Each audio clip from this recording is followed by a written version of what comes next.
scripted from Gamecock. Because they like the cock in South Kakalaki.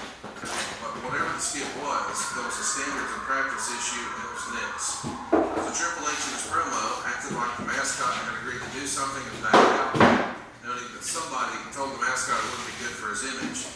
It came off like the usual WWE lack.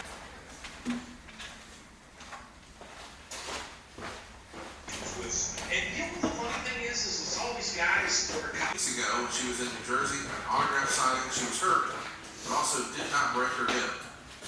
Buddy, the idea that we're having conversations about these ladies wrestling at 83 and breaking hips, that tells you who's going on the cutting edge. And it's amazing to see 15 years later, still got this rivalry between Edge and Orton. I mean, it's continued all this time. You go from a 3.8, which has 5.03 million viewers, and it's only a 0.2 from the week before.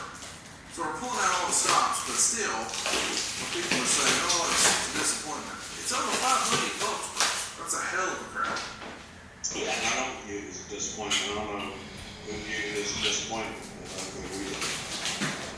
So, in the Observer, it's noticed that gorgeous Jimmy Garvin was hired to be the wrestling guy on Created for Raw since Michael Hayes was moved to the SmackDown head writer spot. It lasted a whole 5 days. And it's written in the Observer that Hayes got heat over getting someone like Garvin in the spot to be his drinking buddy in a high-paying spot instead of someone who was actually following the business and knew what they were getting into. And I walked in the room and I said, good morning, I'm the asshole. So, let's go over the schedule right now. I said, no, we're not going to go over your schedule, we're going to go over my schedule. We came up with it last night, here's how we're going to do this.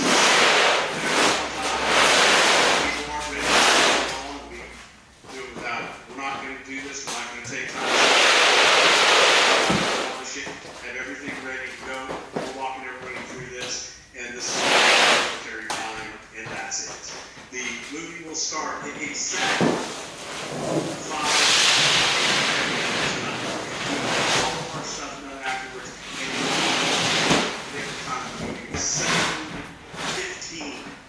Everybody was to be out in the theater and all town and limos getting to the airport to catch their flights that night.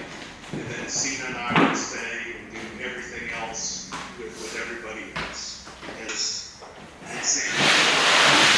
7:15, everybody was way over the airport.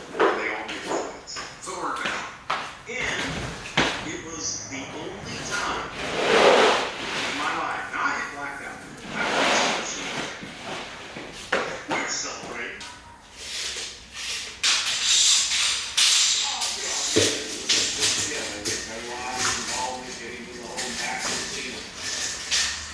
Continuing to get as much exposure as you can. It's just...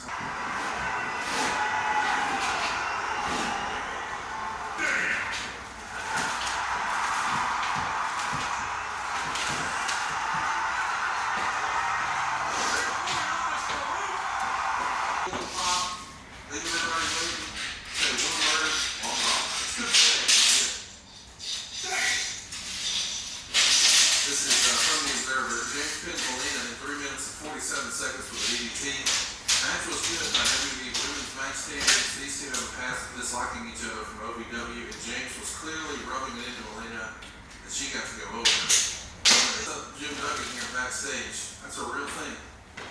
Eugene beating up Jim Duggan, just throwing it out there. What do you think about that? Well, Duggan showed fun with it. They definitely had words with JBL backstage. And JBL had words with him. You know, there comes a time where Tony wasn't the easiest guy to get along with in the dressing room, ever, that I knew. The best conversations, and I think I got along pretty well with Tully. Didn't dislike Tully by any stretch of the imagination. Tully could be difficult. And Tully could come off as a pompous ass at times and treat younger guys pretty harshly when he was the booker and just different things throughout his career. And, you know, coming into a different environment where Tully wasn't the boss's son, definitely puts him behind the eight ball, so to speak. And I think that he had a run-in with Bradshaw at some point in his career, and in an attempt to clear the air. I don't think that, people react to shit differently. I can't hold grudges anymore about shit like that. In the past, I think it was either a Kick off the holiday season at Walmart, your one-stop shop for everyone on your list. Shop in-store or walmart.ca and get free shipping on orders over $35. See where wonderful happens at Walmart. Restrictions apply. See walmart.ca for details. It may have been his high school or his college, like a trading card. Yep. That was sent to us is his picture and all this shit. And of course, JR being a big football fan was definitely interested. But I remember looking at all that shit and saying, some of the others, some had it, some didn't. Let's talk about Monty Brown. He's on his way in at this time after leaving TNA. Did you know Monty ahead of time? Did you think he would fit in WWE? What do you remember of Monty's TNA stuff and how ready he was for him? Yeah, I was a big fan of Monty when I saw him at TNA. I love the pounds. And I thought that Monty was one of those guys who was not that big or tall. RVD and Big Show are on the ECW show, and they have a ladder match that Rob wins to earn a title shot. I don't think he ever wound up getting it. He was in Nuevo Laredo.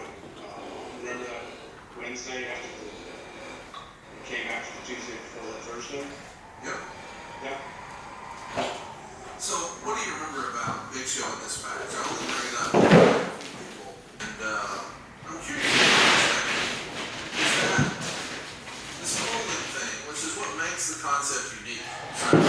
Is it also what makes it a tough sell because you don't know what you're going to get? You're asking people to pay for something they may want to see, but they don't want to see. Absolutely. The intrigue is in what you could see. And trying to set that as much as possible. Let's jump into the matches. First up, we've got Umaga with Kane in 8 minutes and 39 seconds. Here's how we got there. 49% voted for Kane, 28% voted for Sandman. Unbelievably, Chris Benoit came in last, 23%. Sandman, this is a original interpreter. Sandman had a good promo on ECW and asking for the votes, and that explained him beating out Benoit. You kind of think, all right, I think that people internally thought, man, it would probably be Benoit first, Kane second, and then Sandman. So that's important. It's funny, I know where you get your cars changed on that. I agree.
What's up guys, Regan Rogerson here for Fitness Marketing Hub and welcome to my studio.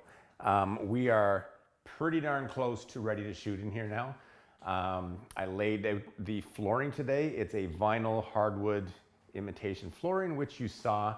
I picked this up at a local flooring store, got a good deal on it. I think it cost me about $628. So my total, as I had said from the beginning, is under $1,000.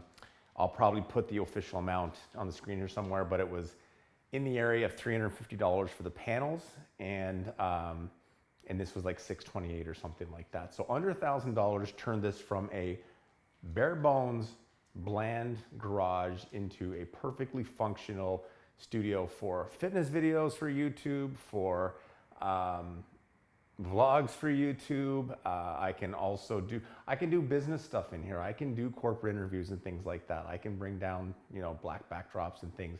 There's enough room to do anything I really want to do. And as I said, not everything is where it's going to ultimately end up being. My first point here was basically getting this set up as close as possible to what I had before, cue in the video from what I had before, and I believe I've come to as close as I'm gonna get. It's got a nice lofty feel to it. It's pretty good. I'm happy with it, and I'm looking forward to getting started. I could do a 2 or 3 camera shoot in here as well. I'll show you around a little more detail and stuff. So just to give you an idea what I'm looking at right now. So this is the far end. This is the camera that is filming me right now. So you can see it's still, I just kind of shoved everything off to the side to show you guys, but you know, it's a garage. Stuff's off to the side, my table for doing vlogs. That's the actual door into the house. And then we go back and we go into where we're at. There's like a ton of storage stuff up there, which I'll get rid of. But really the only thing that matters is this area right here. You know, you can even see by the flooring, you know, I didn't actually run flooring underneath my desk. It's still cement. You know, it's rough in places, but none of that matters. None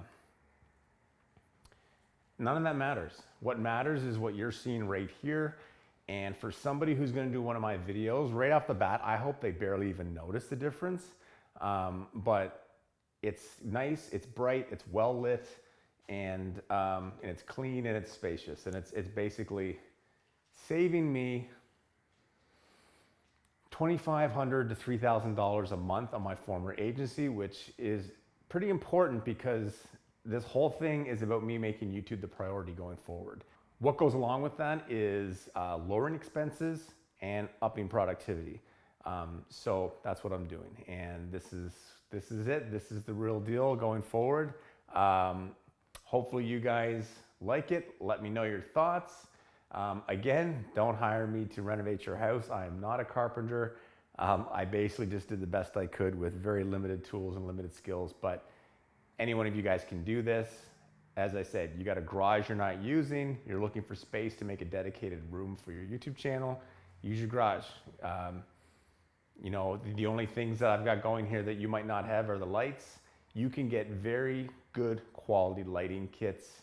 I've got recommendations that I'll put in the description, but good quality lighting kits that give you a very similar look and feel. These lights are a little more expensive, but still, you could very easily do something similar to this and make a dedicated space. And it's only gonna help your channel because it allows you, like when I'm done today, I turn off the lights, I turn off the camera, I go inside, this is waiting for when I come back out. There's no setup and takedown.